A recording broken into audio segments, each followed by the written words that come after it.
second day is where I kind of started to experience a lot of mechanical stuff, more mechanical stuff. And that So, and that second day, is that when we talked a minute ago? That was more in single track, or had you done single track riding up until you stopped that first night?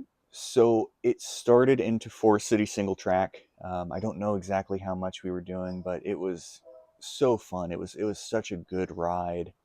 Um, and and then the second day started into more single track where we kind of from where we camped out was all a climb, a single track climb. Um, and oh man, that first morning was so bad. I kept getting this back cramp just the from the very start, where just my back was clenching and clenching and clenching. I was just like, nope, just got to keep going, just got to keep going. Getting to the point where I was like physically being like, ah, as I was Wow. going.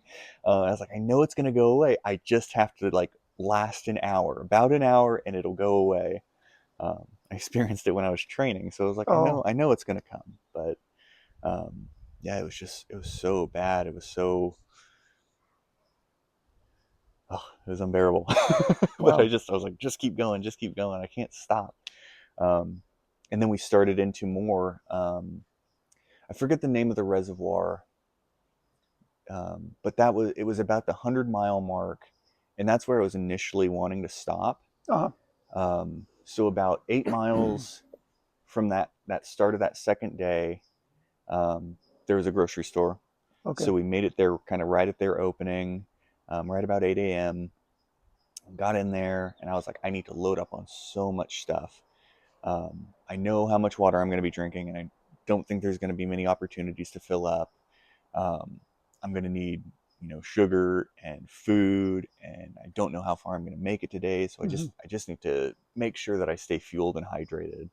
And so I loaded up. I got a Gatorade, I got a Coke, I got a liter and a half of water that I drank there. Uh-huh. Um, I filled up all my other waters. I got some chocolate milk, Uh-huh. um, and I got a couple burritos. And so I just loaded myself up, and was like, I'm gonna just start going. And um, it was a little bit of road riding, and dropped into a fire road, and then immediately started like, I would say 20 miles of single track around this reservoir. Hmm. Um, and the downhill was great. The downhill was so fun, but anytime there was any type of kick up, it was like standing climb to get up this little section that shouldn't be that hard, but it is. Right.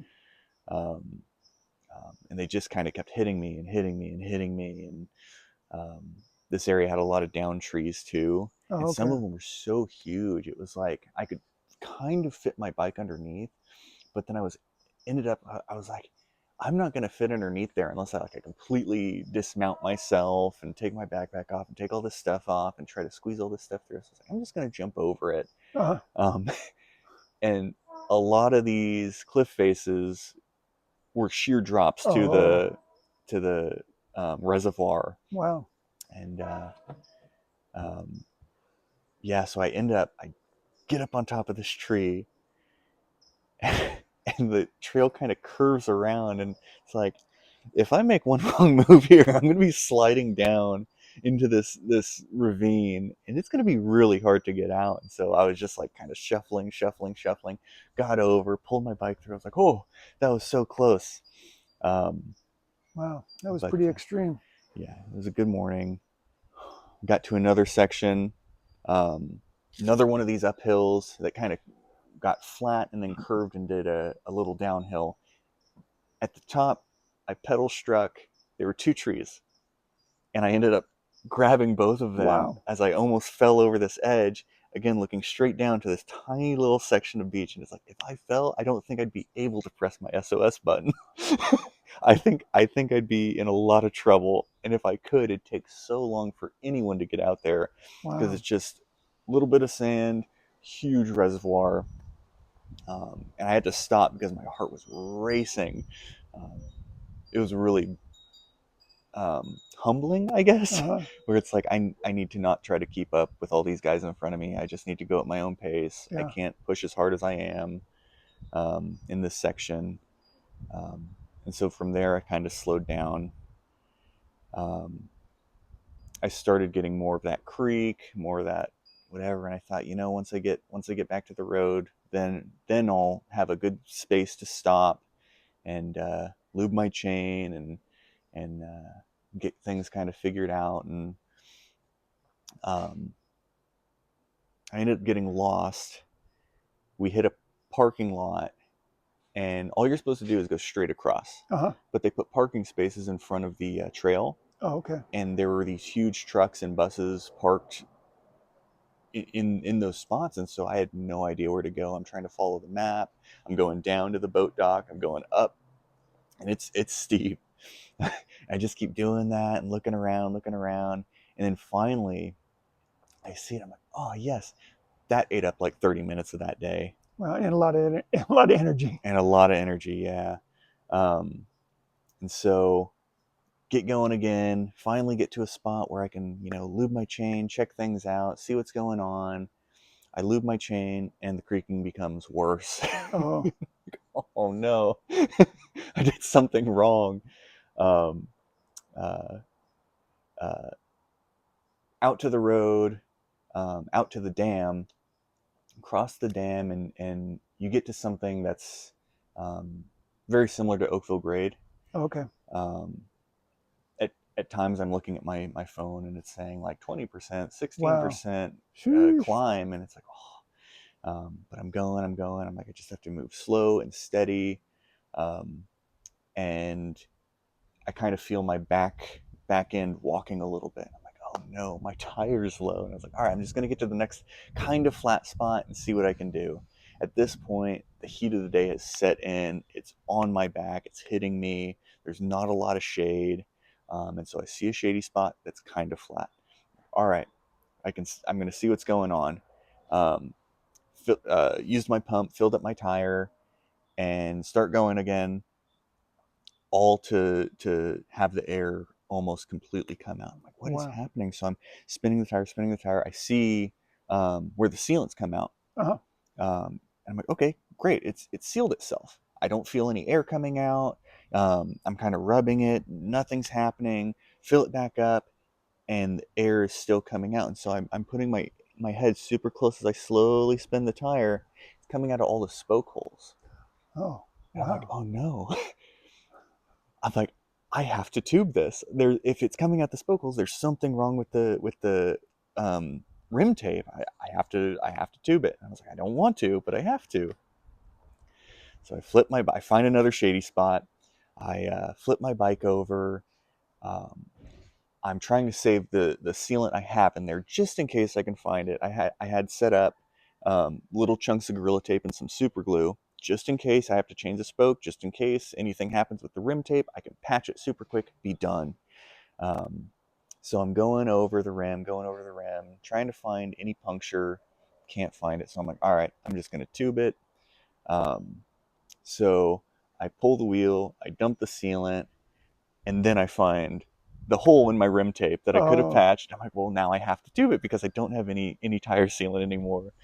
Um, so feel the inside of the tire. Tire's good, no issues.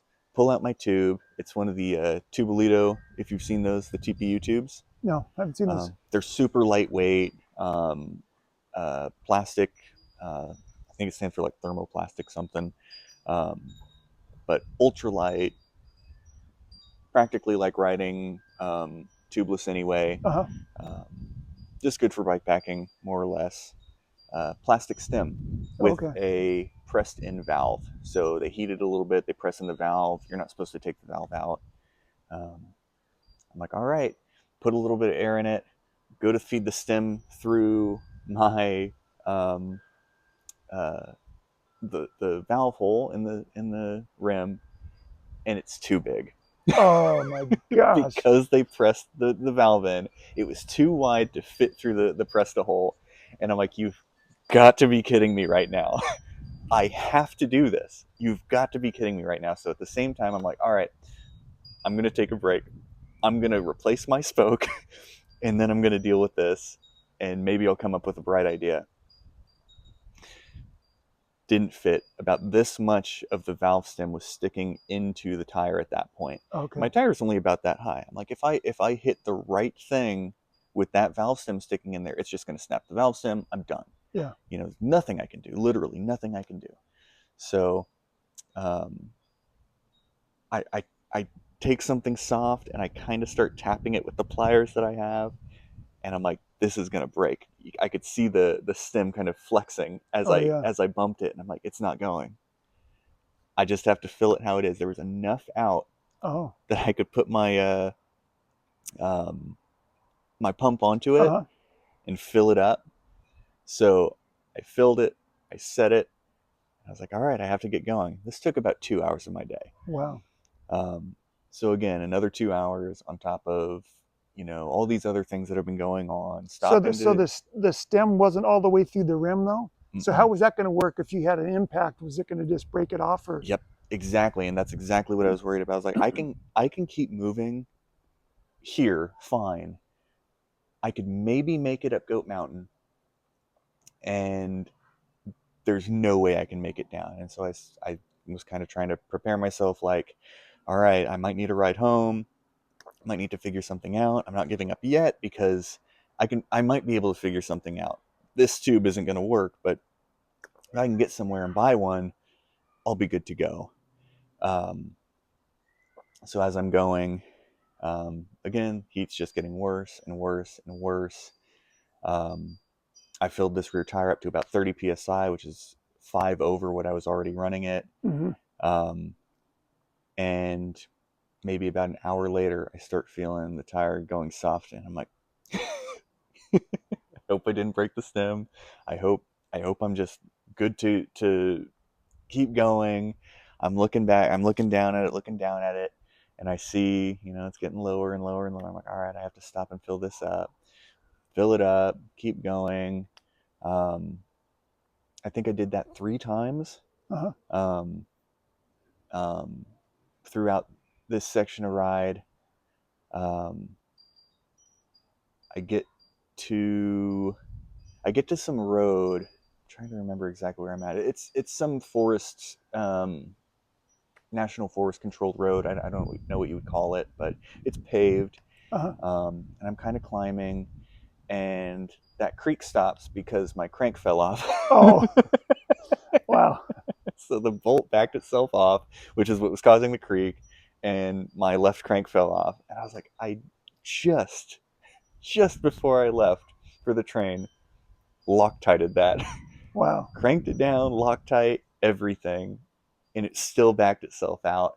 So the bolt was right there, crank was right there. Had to stop, fix that. I was like, you know what? I'm just taking a break. Snack time. This is another 30 minutes out of my ride, out of my day. Constantly having to stop to fill up the tire. And this is like midday of the second day. Is that this? This is, yeah. Um, yeah, it's afternoon at some point, probably around 2 that this happens. And I just haven't made it that far. I just kind of keep going and going and going. And I just feel like I'm not making any progress. Um, um, because it's just thing after thing after thing. And that's the other thing is, once you kind of get settled in and start riding again, Right. your butt kind of stops hurting. Oh yeah, You yeah. just kind of get used to it, and you're like, all right, here we go. But every time you stop, every time you get off and Oh take a yeah. 10-minute, 15-minute break to deal with whatever, a 30-minute break, the next time you sit on that, it hurts worse than the last time. Yeah. And you're just like, oh, please, please just stop hurting. Let's just keep going. Ignore the pain, ignore it. After So a about, lot of suffering. yep, about 30 minutes, you start feeling good again. But then 15 minutes after feeling good again, another thing was happening where I'd have to Yeah. get off, deal with this. Yeah. So So um, ultimately, where did you get to that when you decided it was time to? I ended up in Oroville, Uh-huh. um, which was my goal. I thought, if anyone needs to come pick me up, it's right off the highway. Yeah. Um, I can make it there. I don't know exactly where I was at, but I saw this little turnoff with all these like no ATVs, no dirt bike signs. And it looked like somebody's huge property that just connected to this road somewhere. And so I just sat down on one of these huge stones that they had out there, and it was just having a snack and kind of trying to think about everything. Turned my phone back on, had some service, and I was like, all right, I have to call this. There's no way that I'm going to be able to make good time um, for this day, and there's no way I'm going to be able to um, make it through, even if I did find a tube, um, make it through safely over Goat Mountain. Could get up there just fine, but that's kind of the easy part if you decide you want to quit. Uh-huh. Um, After there's huge ruts, it's super steep. If you decide you want to quit, the quickest way out is back, Uh-huh. but it's way harder. Yeah. So, um,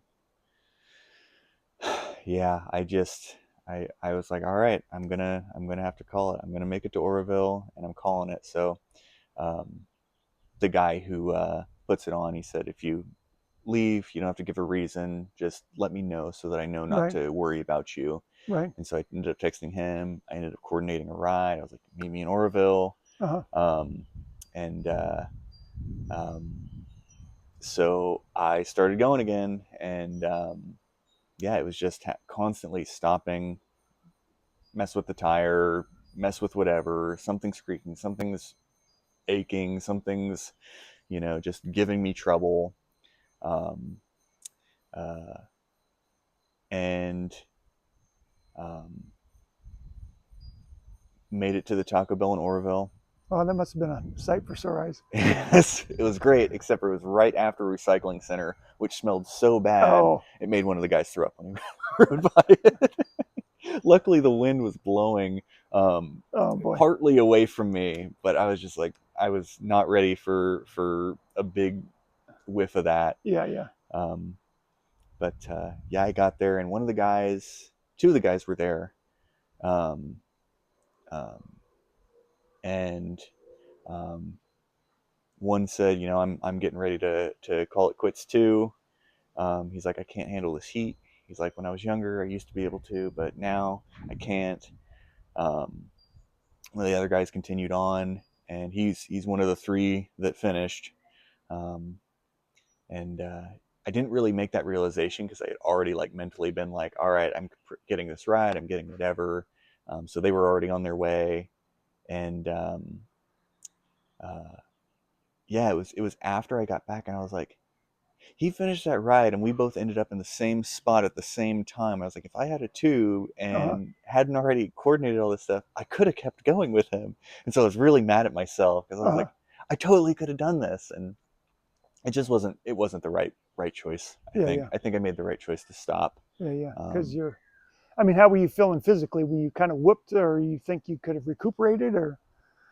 if I didn't have so many issues, I probably would have been fine.